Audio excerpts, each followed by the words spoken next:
Hear the word of the Lord. This is what the Lord says. About this time tomorrow, a seah of flour will sell for a shekel, and 2 seahs of barley for a shekel at the gate of Samaria.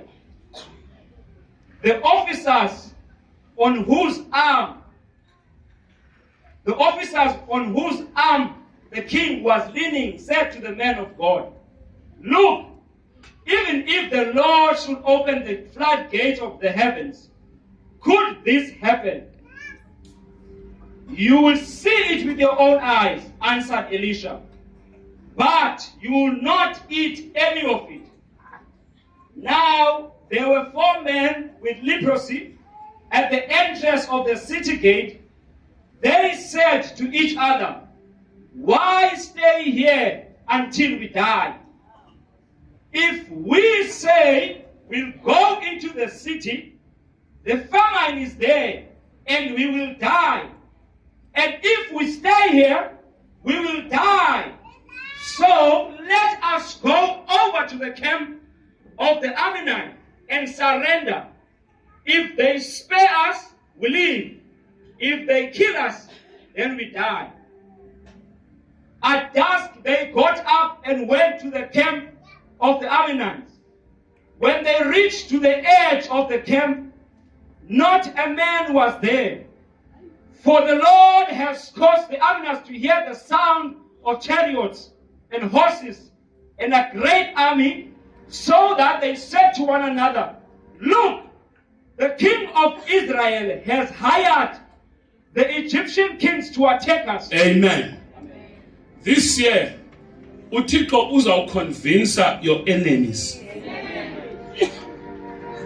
Uzawuzenza intshaba zakho zikoyike. Amen. Ngokuthi xa kuza wena zive izingqi zemikhosi.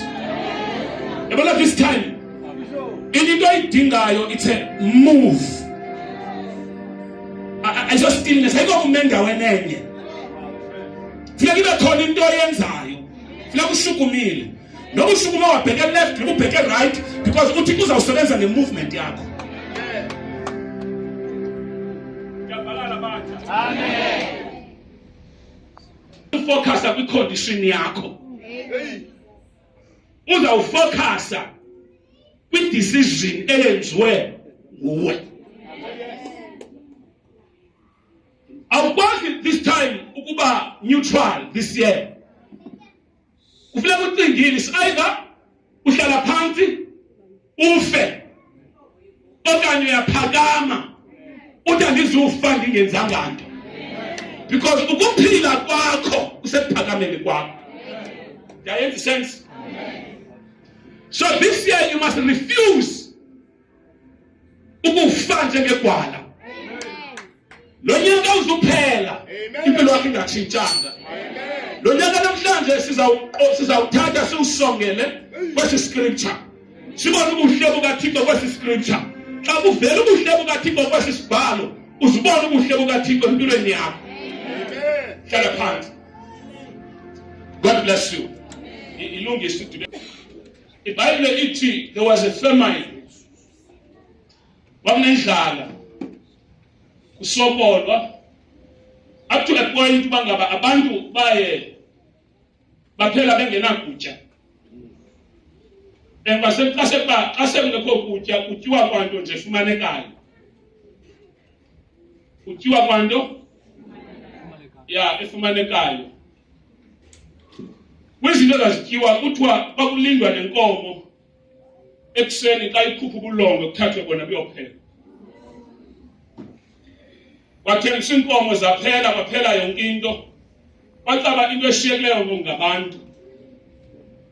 Ngenye imini apha omnye umama uvumelana nomnye umama uzufunde phaa from verse number 1. So chapter 6, the last verse. UElisha ugqitha omnye umama ekhala. Abuza uElisha intoni ingxaki. Athi lo mama izolo besivumelene uba sipheke umntanakhe sitye yena. Namhlanje sisophole ngowami. Uthi simtyile ke izolo wam umntana. Namhlanje xa igebe uba sityo wakhe umfihlile.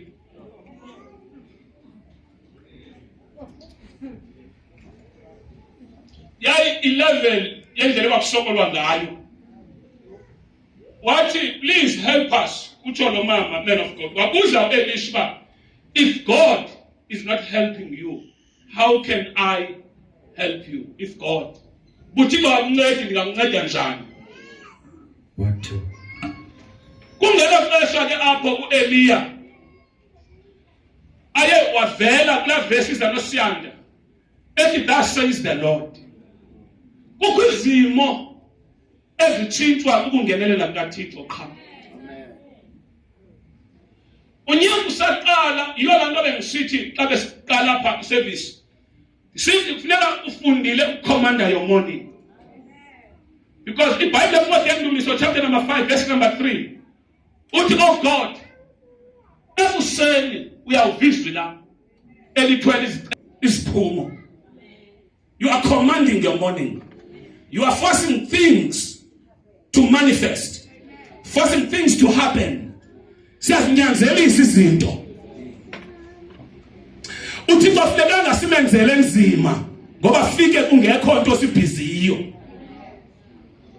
Lo Thixo simenzele lula, ukumenzela lula into uThixo uzawusikelela into ekhoyo. Ufike umfazi owaye ehlupheka esiza kuElisha esithi indoda yami yayingumkhonzi wakho yabhubha yafa. Uthi ngoku ndinamatyala ndityala abantu endaba abantu bathimbe abantwana bami. Ndicela ngikhuphe ematyaleni. Umbuzo womprofeti unantoni na onayo? Ngoba xa kungekho nto nayo wenzela nzima uThixo ukuthi akusikelele. Kuyayenza sense? Jonga uThixo makafike uthengisa noba ngamanzi. Makafike uThixo uthengisa noba ngamagwinya. Makafike uThixo ubhizi ngoba uThixo uzawusebenza ngento ekhoyo. Ndiyavakala bazalwane. Uthi lo mfazi unantoni na onayo endlini? Uthi lo mama ligutyana leoil. Akana xesha loba yintoni ekhoyo as long kukhona into ekhoyo. Uthi hamba ke uye endlini kwakho. Uyaboleka ama-empty abe maninzi angabikho mbalwa. Fika ungena endlini uvale nabantwana bakho ugalele oil. Wagqiba ugale oil uhambe uyothengisa. Amxelele ulo mama wayenza loo nto waboleka. Wafike wacela kuman of God uba ndiwafumene ama-empty ne-oil ikhona. Wathi galela udwala kwamabhakethi lawo uze uhambe uyothengisa ubhatala amatyala akho ngesiyekuleyo uphile. A business yaqala ekhayeni. Yathini?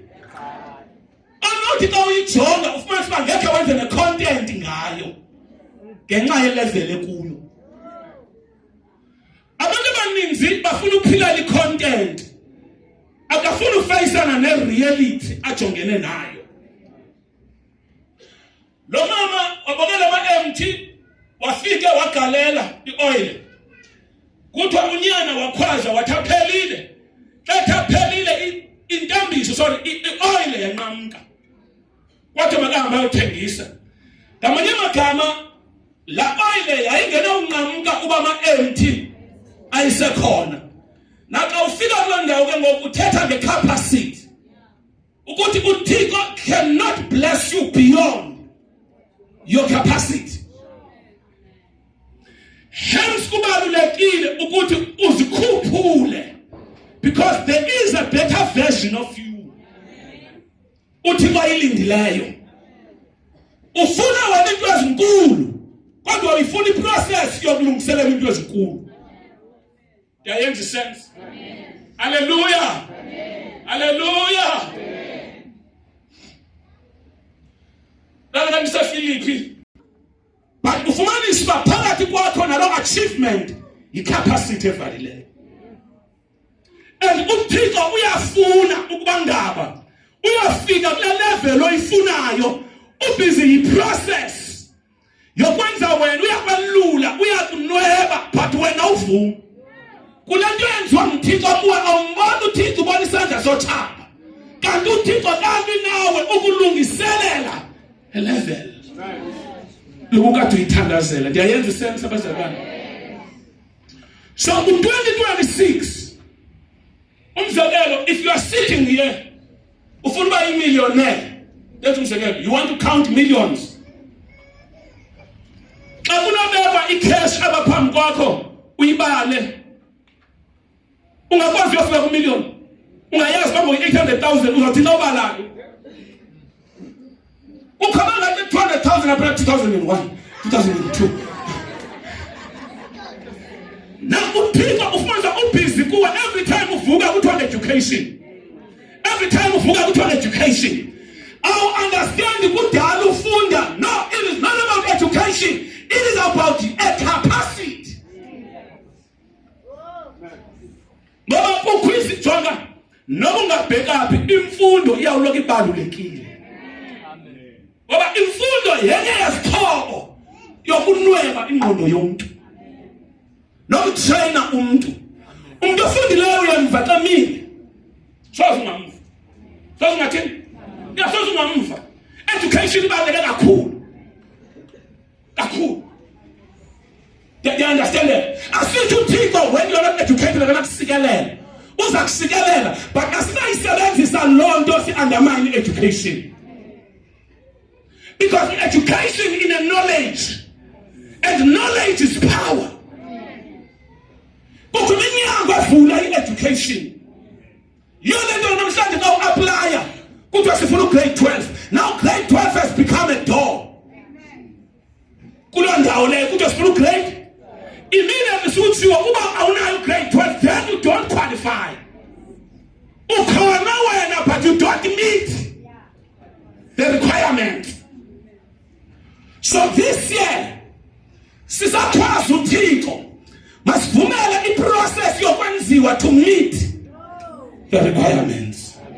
Ikhona icawe. Amen. This is so educational, Bazalwane.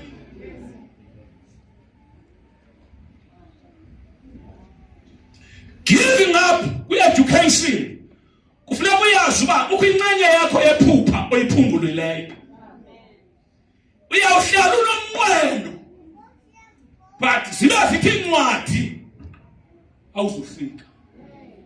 Ndiyayenza sense. Then amen kakhulu.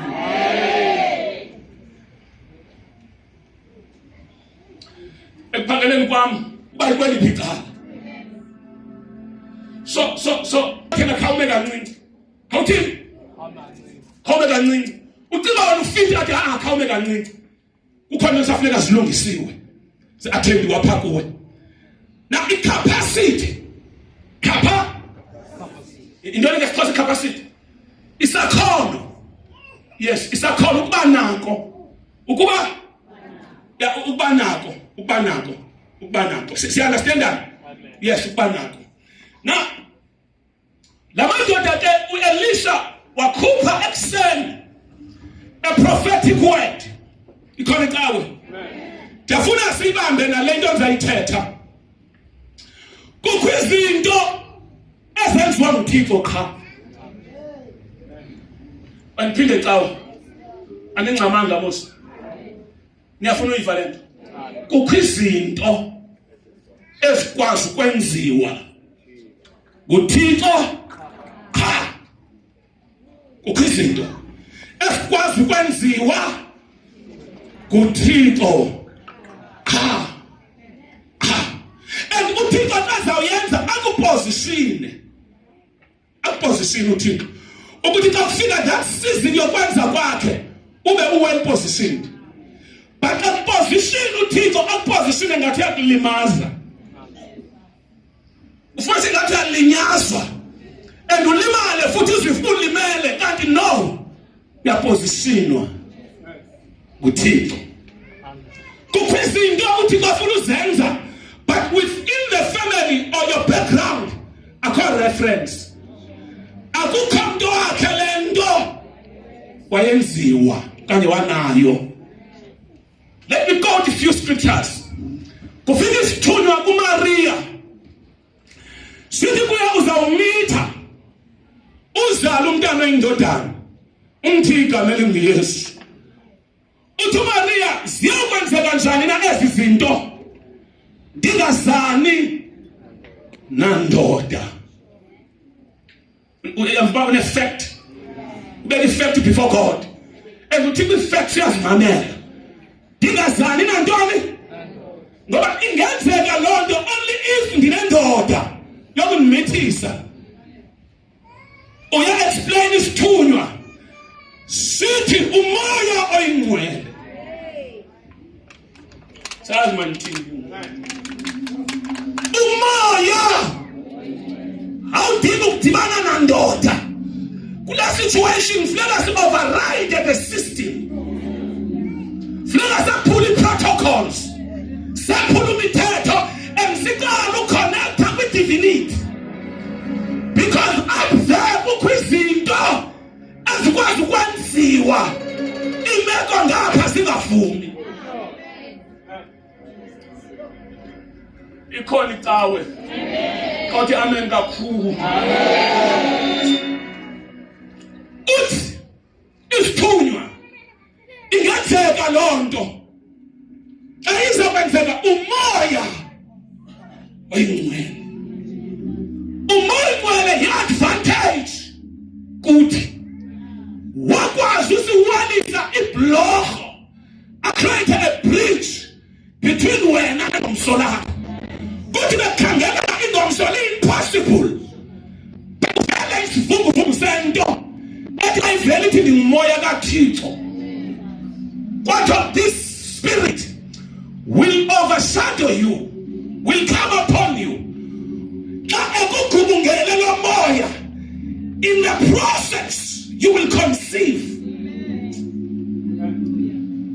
Akhona abantu abaready for ukwenza kaThixo. Amen.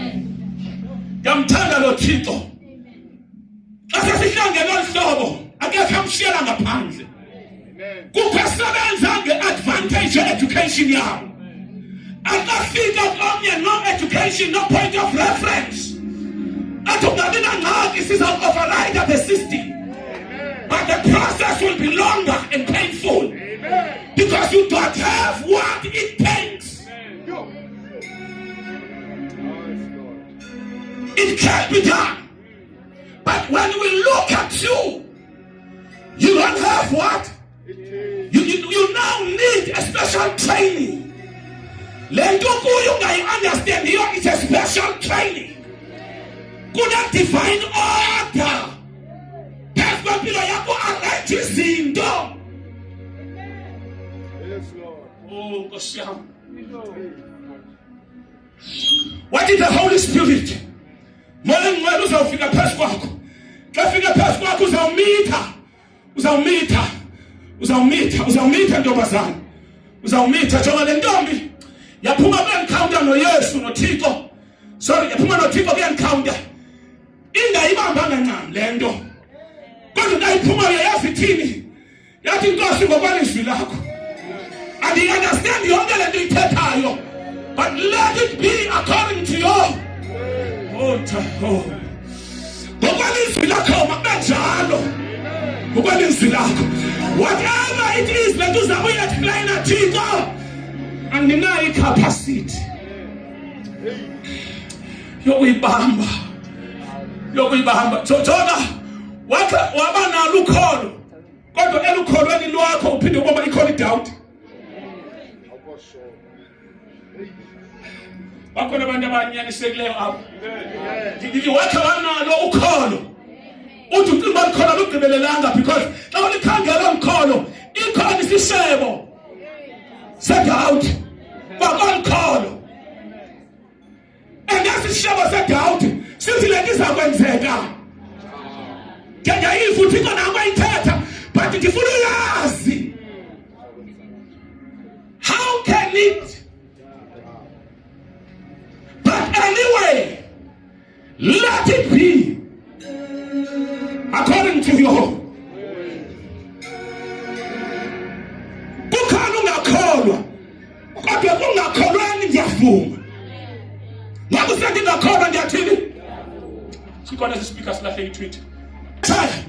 Omnye utata wakhule mnyana wabuza uThixo unexesha elingakanani egula wamxelela wathi lento xa ivukile imthatha imphosa nasemlilweni esifo sokuwa wabuza uThixo do you believe ukuthi unyana wakho right uyaphendula le ndoda yathi Nkosi nceda ukungakholwa kwami ngiyakholwa but please help my unbelief because within my faith kukhona ungakholwa ngidicanga ukuthi ngiyakholwa kube nzima ukukholwa ngoba ngibona ukuthi hayi balemeko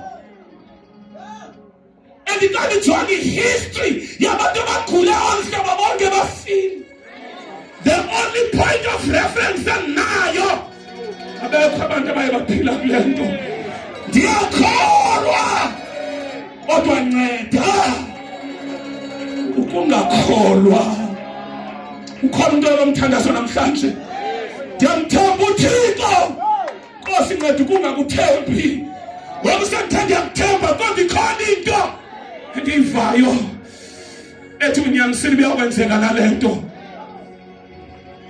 This is 2026 kwi-second week yakhe kusuku lwe-11 yithi Nkosi nceda ukungakholwa kwami phakathi akukholweni kwami kukhona ingqambi yongakholwa ngegama likaJesu I come against that spirit of doubting God in Jesus' name. Hlala phansi. Number 3, ngokusadila ne-unbelief but sibona uThixo esebenza kwi-unbelief in the presence of the unbelief. Ikhona intawe Nkosi yami aseke nibhukishele ihotela endaweni ekude balobe ubusuku bonke ababambisanto the evidence ikhona ngoba iminathi empty and bayihlamba bancamile njengawe kwastepha in uYesu. Now ndifuna utsho kuwe kulonyaka allow God to step in engxakini yakho obethe wancama kuyo just allow God. When God steps in anything is possible. Just allow him to step in, allow him to be part of your failures. You can go through the failure, but when failure in your presence, the failure in his absence, and failure in his presence. What you Petros not of your bunches, what you go supposed to go bonke? 2025 bonke. Izamile ngibambisana bathu uYesuna lapha ku2026 ake sibuye nisiyozama. Yifuthile uPetros, Lord, not according to me.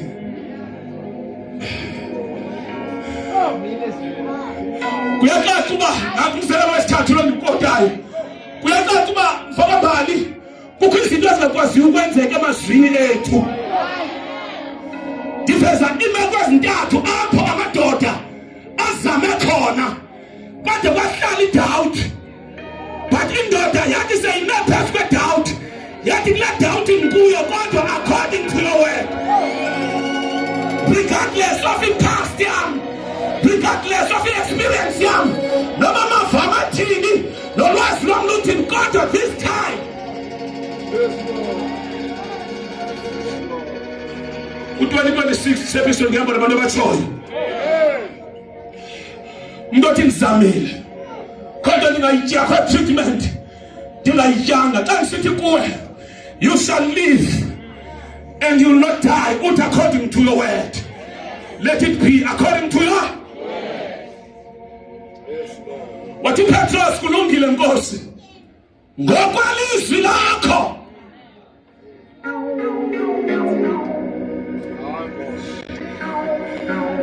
Allow me ukuthi sidile nokungakholwa kwakho ekukholweni kwakho ekukholweni wakhe wayifumana prophetic instruction prophetic declaration xa usenkonzweni uyifa yona lento umoya uyibambile uxa uphuma kulaa mnyanga vele umtsholo athi ayikho idoubt ime ngeenyawo namhlanje ngizovuma uThixo akwazi ukuphakamisa umuntu kwi-failures zakhe ezi-evident. Ngizwisa uThixo akwazi ukuphakamisa umuntu kwi-background yakhe engekhoyo. There's no point of reference. Yonke iminyaka intelo kuzama ukufelisha. But still you have not given up to this God. You are still saying, akekho njengaye, akekho ngafaniswa naye, akekho ngalunga njengoThixo wami. Nasijonga kwi-history yakho, 2025 ufelishile, 2024 ufelishile, kodwa ku-2026 unesibindi sokuthi amathuba ayakhawuleza. Yangelamihla uthele kwintiliso yakho ikhona indawo, kodwa ungamelelanga kwindawo ekhoyo. Ukhethe ukukhangela uThixo nokutsho kwakhe. Hlala phansi.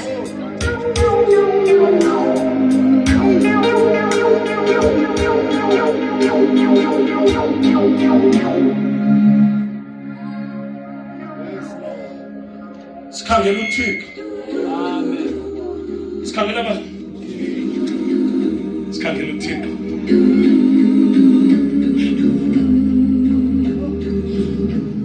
uGideon khona tawe. Ujongene ne-situation apho ba under the attack yamaFilisti nama-Amaleki, and kufika isithunywa sikaThixo sifika kuye efihla ingqoloba. Oh madoda, ngicawa ikhona. Amen. Bazalwane, ufumana inkonzo enje nge-House of Glory ayifunyanwa nje. Moya ziyathandaza, zinqabile inkonzo, kade zininzi zona.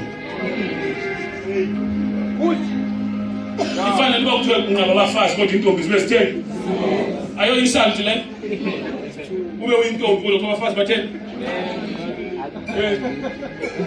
Ayo insalti ukuthi amadoda anqabile ejongene nalamaFilisti nama-Amaleki.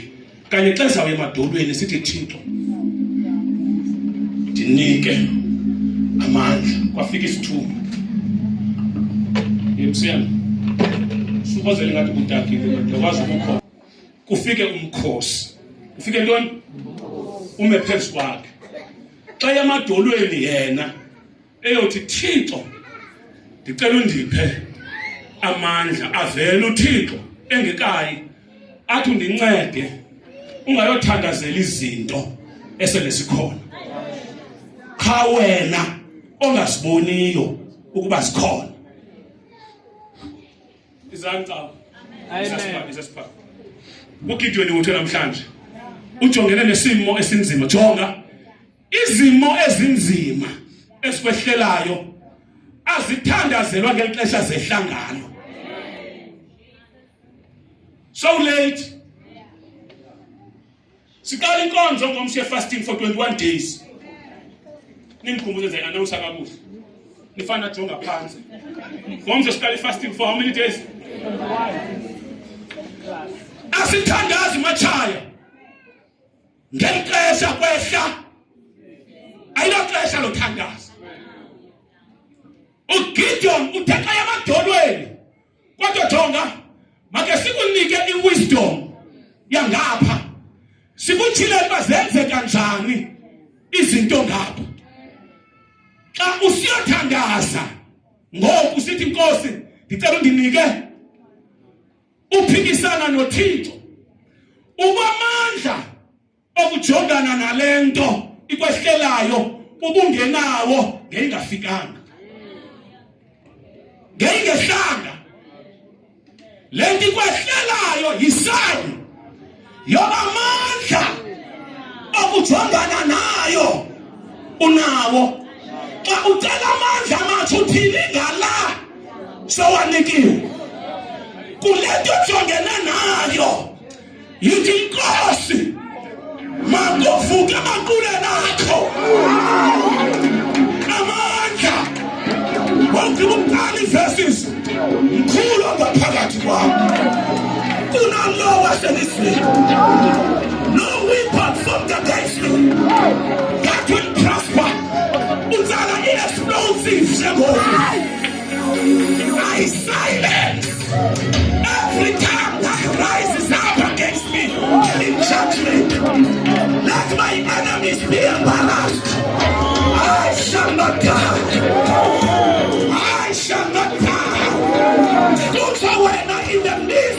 problems, you rise up.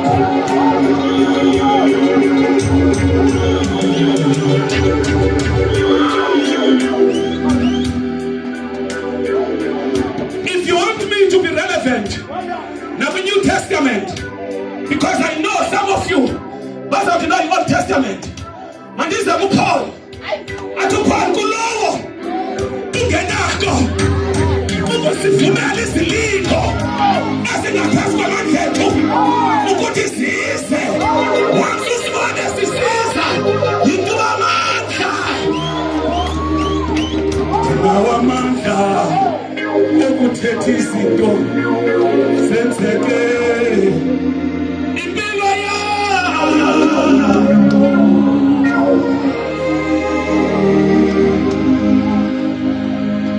uthi Paul kulungeka sivumele ukuthi silingwe ngaphansi kwezilingo ezinamandla ngaphansi kwethu, ngoba before isilingo ibe sisilingo sivunyelwe ilevel yakho seyiphakanyisiwe. Uthi ngenye imini kuPetros, uthi Petros, ndimbonile uSathana eqela njengengqolowa. Uthi but don't mind, ndikhungile. Kukho amaxesha apho ungakhungi thina, ukhunge ngasentla, ndikhungile, so that your faith may not, ukuze ukholo lwakho olunokungakholwa kwakho, because uthanda uJobe wabona uba uyadawutha kakhulu, kwadlula ekuthandazeni kwakho, kwa-engagwa ne-spiritualities, kwatsalwa kuvimba wezulu. Kodwa masime naye, hlala phansi. Tell ummelwane wakho, you are not alone.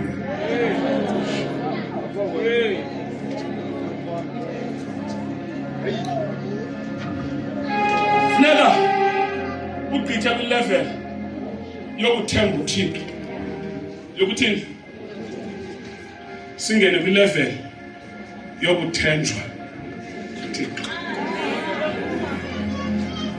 Eyona ntsikelelo isekuthenjweni.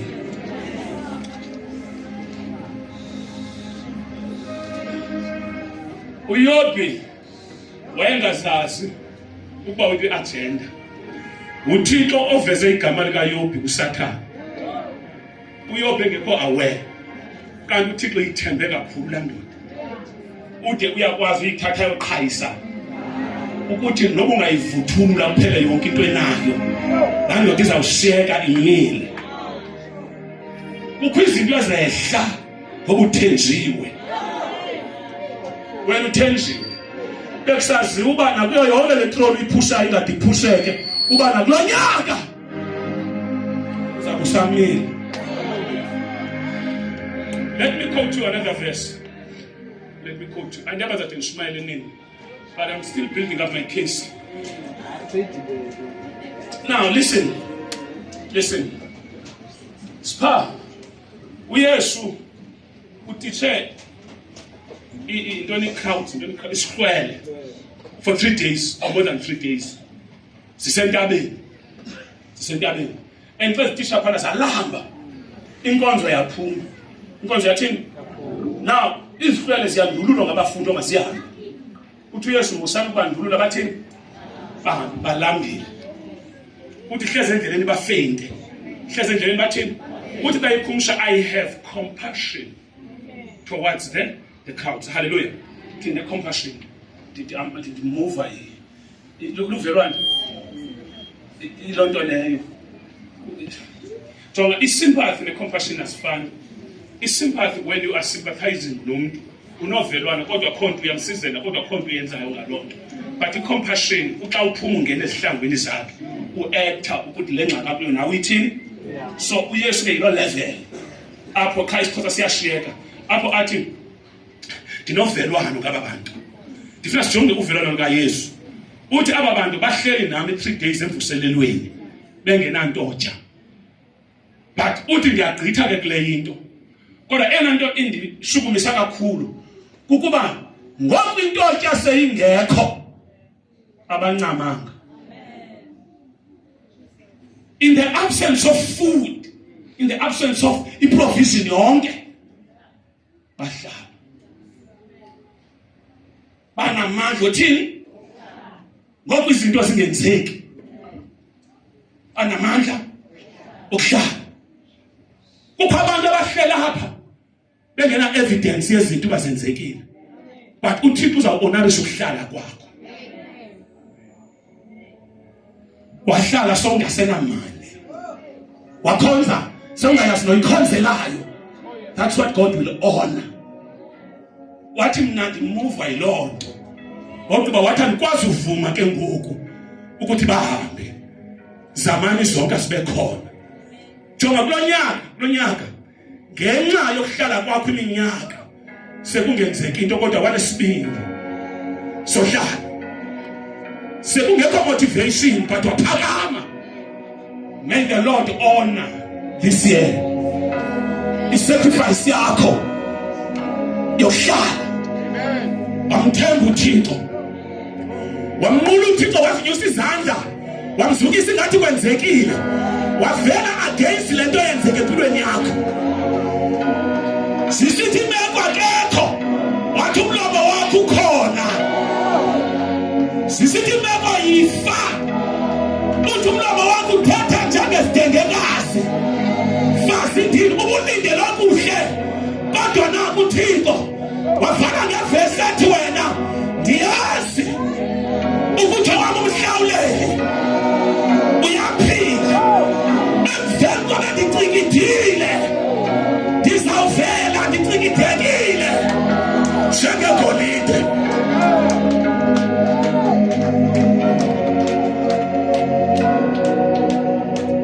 Masithe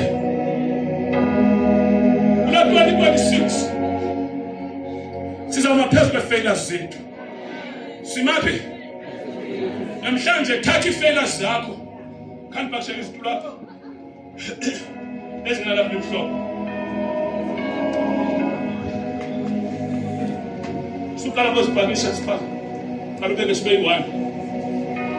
Sami macha. Sila lezi zithathu. Jonga macha. Ufailure number 1. Ufailure ngalo. Sikhwela phezu kwakhe. Sikhwela? Siyama-undermine. Sizawupretenda ngathi akho nto eyenzekileyo. The evidence is there. But sawusebenzisa ufailure number 1 as a platform. Nemali elahlele kufailure number 1 sizayithatha njenge-school fees kwi-school of knowledge. Kuthi kusenjalo umtshola veze enye. Failure number 2. Hantapa. Nalinyawo lokuqala. Xa ukhwela kulo uthi Satan under my feet. Onke amagqwirha phantsi kwenyawo zam. Le-evidence ekhoyo emzimbeni wam ukuthi ndikhahlelekile. Ndithi alikho igama. Siyavela! Siyavela! Elemenzi wokuba sivele kulo nyaka singaba. Hola pakakakashakata. Ifamily yakho idasa uvele. Izimali zakho zidasa uvele. Ikhariya yakho idasa siyavela.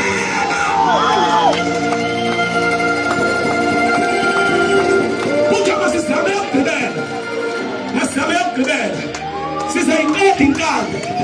Sizayiqeda inkani. Baninyuka. Balibele. Balibele. But when the enemy comes in like a flood, Isaiah 59, when an enemy comes in like a flood, the Spirit of the Lord raises up the standard. Come on in now, Unyuga.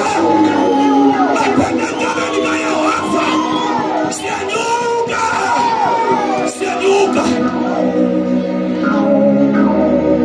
Sasingenapha. Singena ngengoma. Sidlule kanjani? Uvaliwe.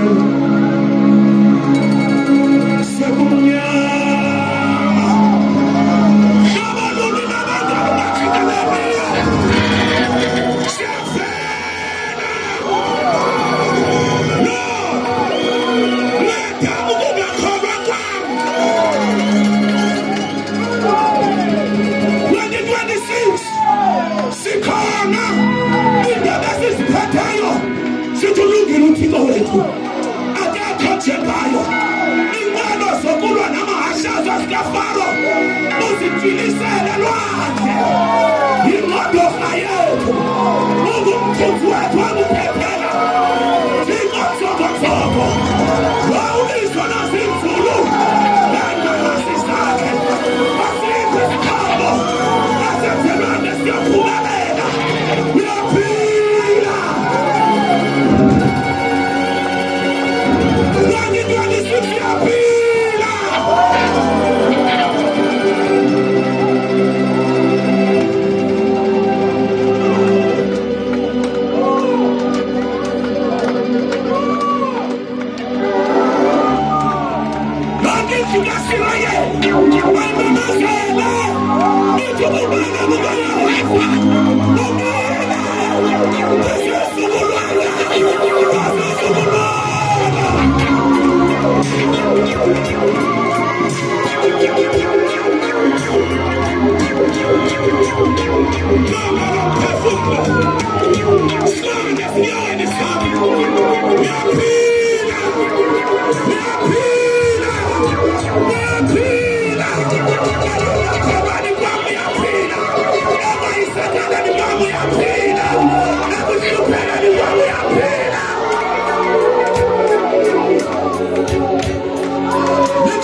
you, Jesus.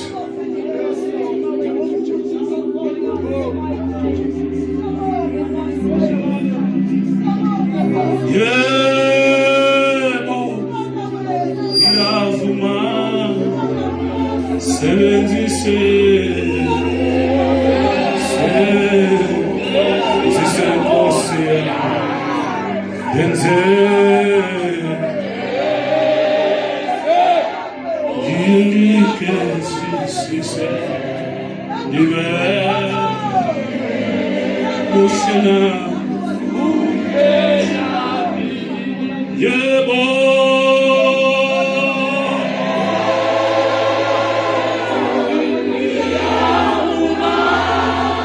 sebenzise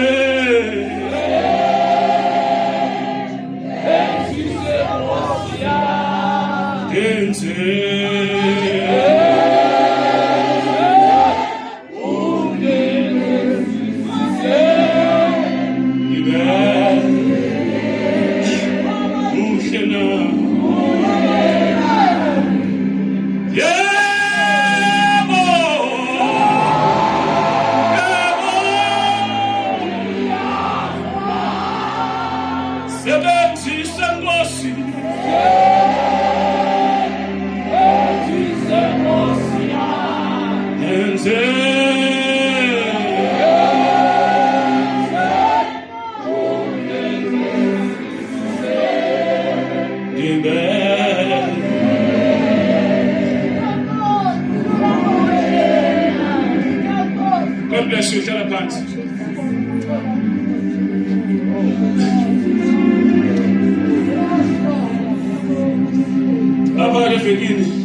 Next year, this time. Next year, this time. Next year, this time. No. Yes, tomorrow. This time. Tomorrow. One song and clash. Ukuze ube indoda kaThixo kufanele ube indoda ebold. Ekwazi uthetha kwizimo ezigoso. Yawugcina ithethe with assurance and boldness. Because ukuze izinto zenzeke kufanele kube umuntu ozideclarayo into existence. Umuntu ozikhwaza zenzeke. So nami lo nyaka namhlanje ndikhwaza ingomso lakho. And when ingomso lakho until next year. Tomorrow.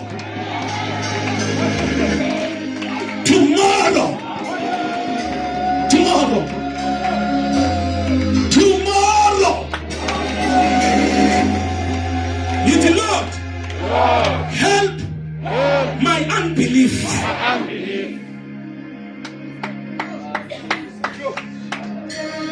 Tomorrow. When I turn around.